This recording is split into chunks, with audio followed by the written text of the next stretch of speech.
And I'm going to start with cancer. But what is cancer? It's the uncontrolled growth and spread of cells throughout the body and can affect really any part of the body, male or female, adult or child. The World Health Organization reports cancer as the leading cause of death worldwide. And in 2008 accounted for 7.6 million deaths, a number which has increased in the last few years. Remarkably, 40% of all cancer deaths can be prevented. And throughout this presentation, we're going to examine some of the ways that we can help reduce or prevent cancer throughout the world.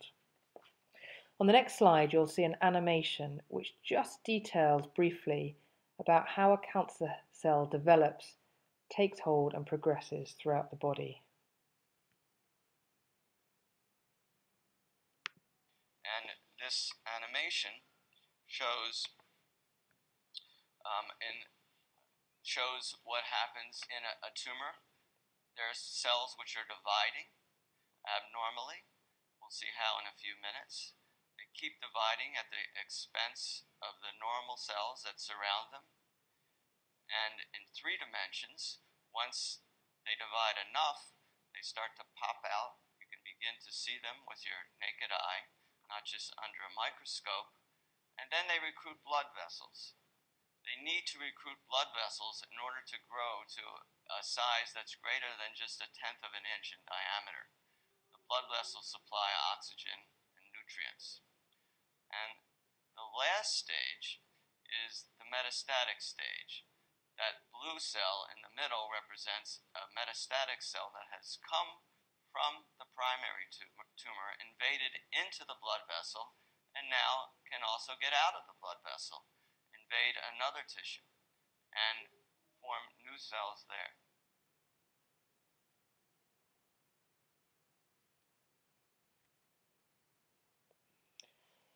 Many cancers can be prevented, and we need to identify risk factors in order to start to try and prevent them.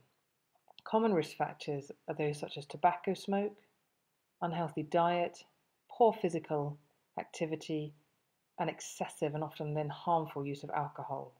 And these exist all over the world.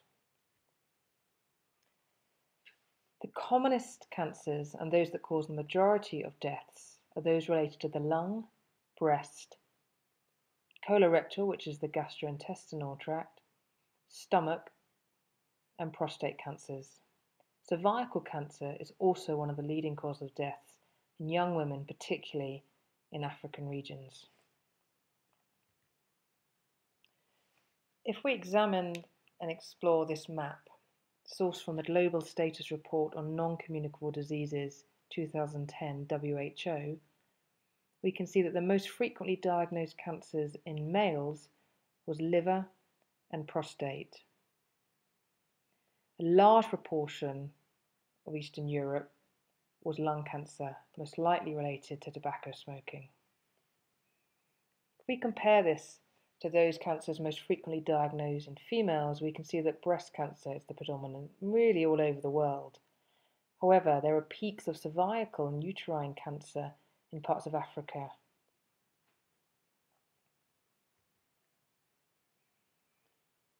Dr. Margaret Chan, Director General of WHO in 2011, described the rise of chronic non-communicable disease as an impending disaster for public health. It's an enormous challenge and one that requires targeting. Many of the threats to health, she stated, that contribute to NCDs come from corporations which are big, rich, powerful, and often driven by commercial interests. This results in a huge challenge in trying to target and reduce the occurrence of cancers globally.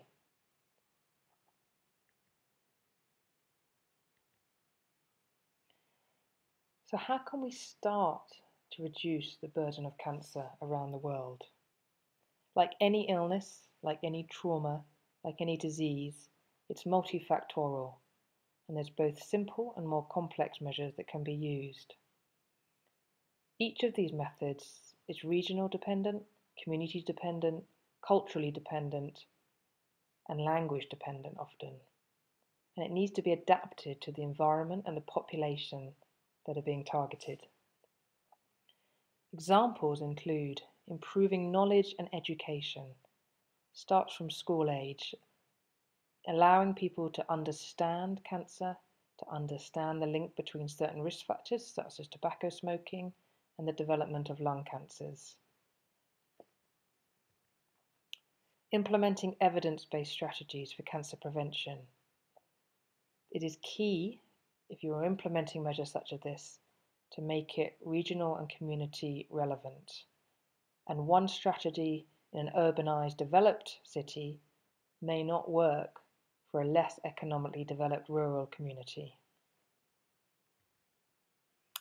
Early detection. Many cancers, such as breast cancer and cervical cancer, if detected early, can be treated.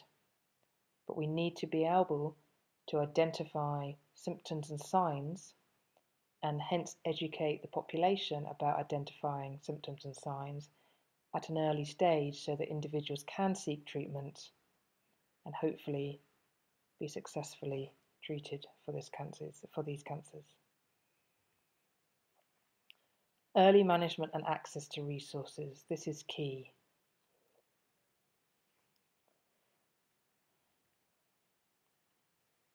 How can we modify risk factors? We've identified a number of risk factors, and there are many more that exist.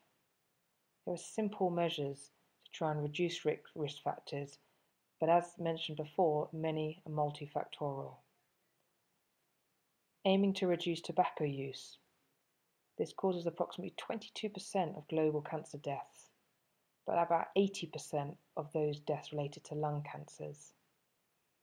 This is not just a matter of educating individuals, young adults, upwards, but also about the commercial side of tobacco and the impact it has on countries' economies. We can look to improve diets, highlight the importance of good fruit, vegetables, and weight loss in populations. We can advise about reducing alcohol and the impact alcohol has on the body. Importantly, and vital really to any community, is education about sexually transmitted diseases, not just HIV and hepatitis, but also HPV, which can cause cervical cancer. We can also promote the uptake of vaccinations against such things as HPV and hepatitis B. Other methods or other strategies include reducing exposure to urban air pollution, sunlight, and reducing the exposure to indoor smoke from household use of solid fuels, a common occurrence in many regions throughout the world.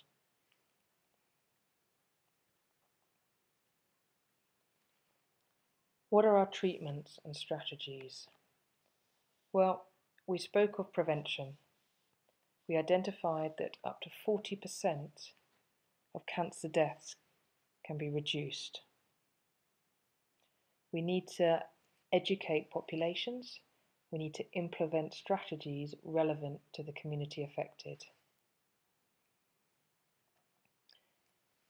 We need to provide care once a cancer has been identified, early recognition of that cancer, and then access to and appropriate treatments for that cancer. We also need to provide support for families and ongoing education about the illness.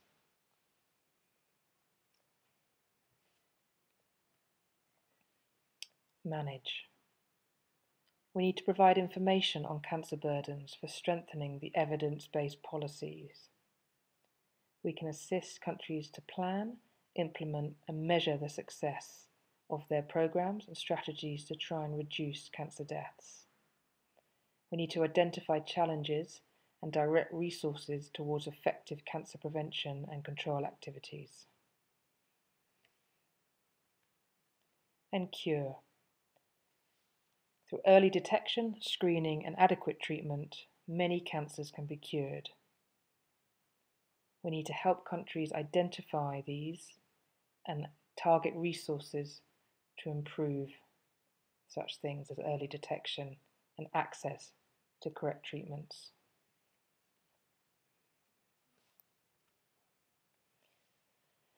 The International Federation for the Red Cross, NCD's framework, identifies 5 main areas: prevention, innovation and research, monitoring and evaluation, partnership, and advocacy. These not only apply to reducing deaths from cancer, but also apply to managing the increasing prevalence of non-communicable diseases. Prevention. To develop and implement NCD prevention programs using both a holistic health approach, such as community-based health and education, preventing shared risk factors and promoting healthy lifestyle focused on targeted populations. We need to integrate NCD's prevention programs with other community-based programs and continue to address non-communicable diseases during emergencies and other disease outbreaks. Innovation and research.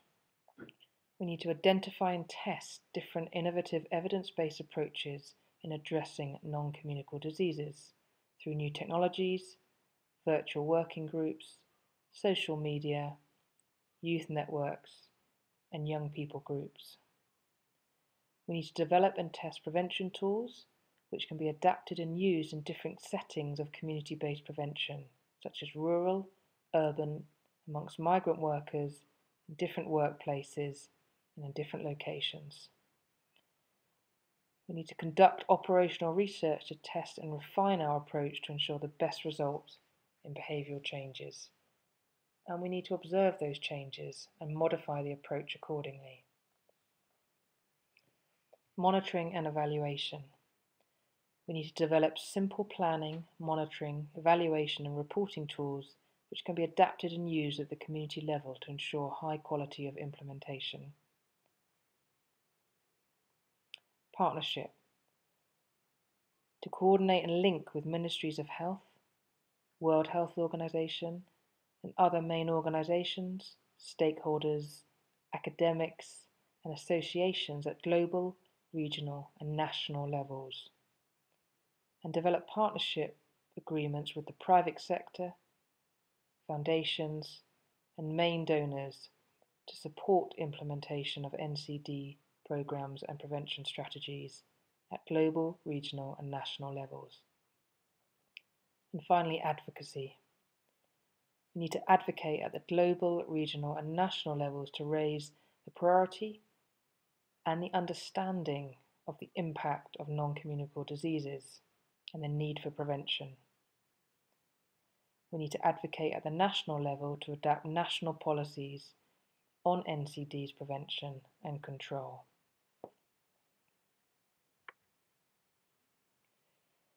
At the 65th World Health Assembly, Dr. Alomari for International Federation of the Red Cross and Red Crescent made a statement. He reported NCDs will also require multi-stakeholder solutions. No one single player from the public or private sector working in silo can tackle the NCD's challenges. We need to dialogue, we need to address some of the fundamental issues, and we have a duty to move solutions to NCDs forward and put on the table what is needed to make these solutions work.